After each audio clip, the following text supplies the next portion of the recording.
Hello, welcome back to the next in the series in the human biology series. Today we're going to talk about the mitochondria. And you can see we've got drawn here the little diagram of how the textbooks tell you a mitochondria is.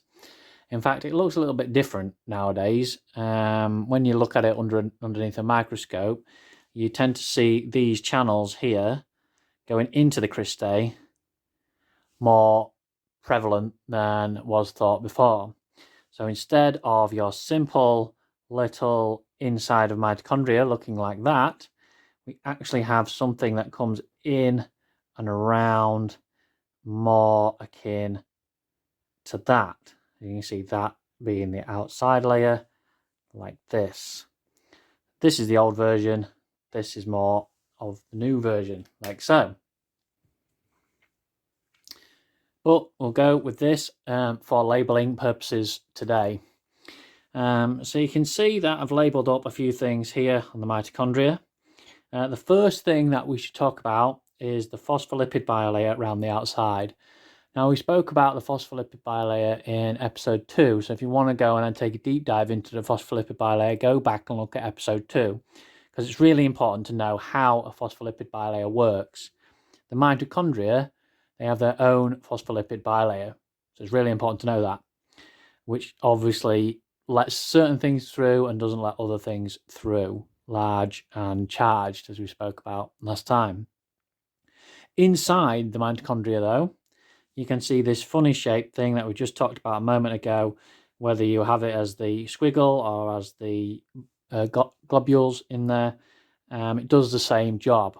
It's called the matrix inside a different membrane. So there's another membrane in there that's called the inner membrane. All of this going in and out, in and all the way around, helping for a bigger surface area, is called the inner membrane. And inside the inner membrane, encased inside the inner membrane, is what's called the matrix.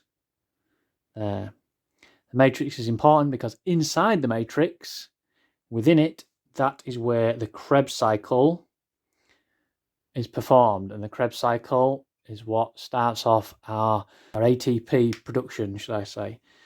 There are other things as well in the mitochondria. It's not just the fact that it produces energy. We have the proteins on the inner membrane.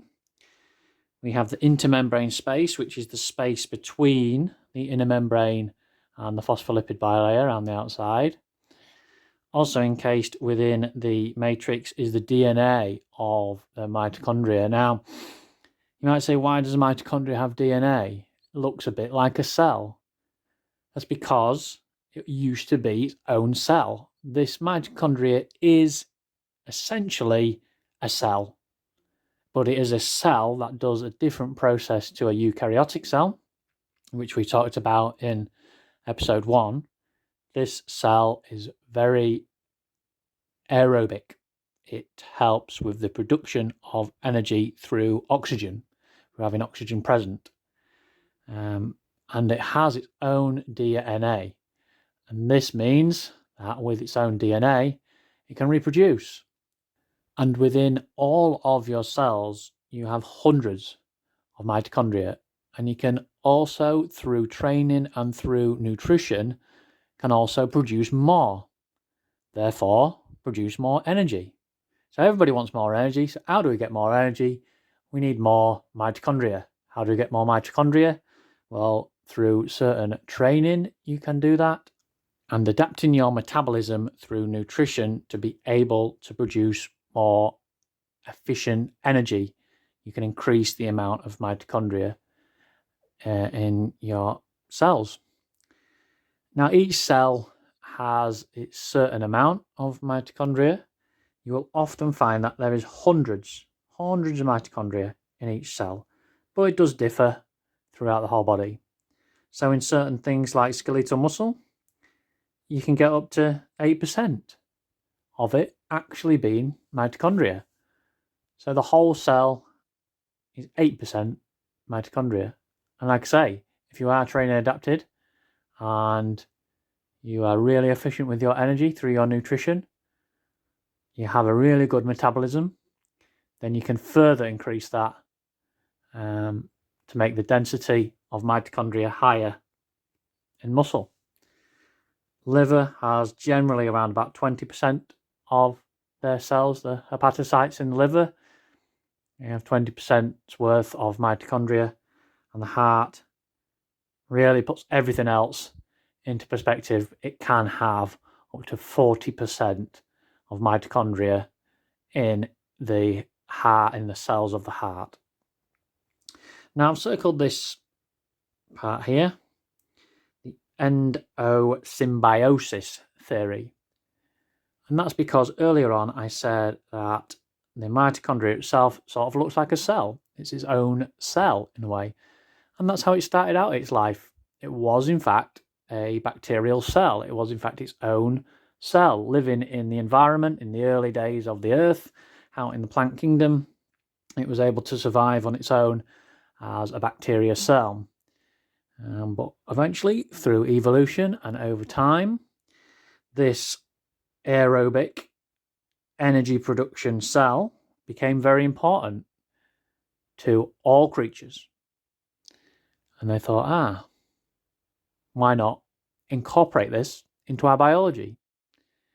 And that's what evolution did. Evolution incorporated this powerhouse of a cell into their own biology and made it part of their own makeup. So it ended up joining in with the eukaryotic cell inside the eukaryotic cell to form an endosymbiosis with the eukaryotic cell and work alongside it. And now, undoubtedly, the best part of the mitochondria themselves are that they can produce ATP, which leads to effectively energy for us to be able to use throughout our body, which is the Krebs cycle. Krebs cycle is performed in the matrix, which ends up leading to the electron transport chain or oxidative phosphorylation. And this oxidative phosphorylation takes place on the inner membrane. There are proteins on the inner membrane complexes, different kind of complexes, ATP synthase, which we'll talk about later on, in the inner membrane, which does the oxidization for oxidative phosphorylation, releasing out the ATP to then go and do its thing around the body. So that is a brief overview of the mitochondria.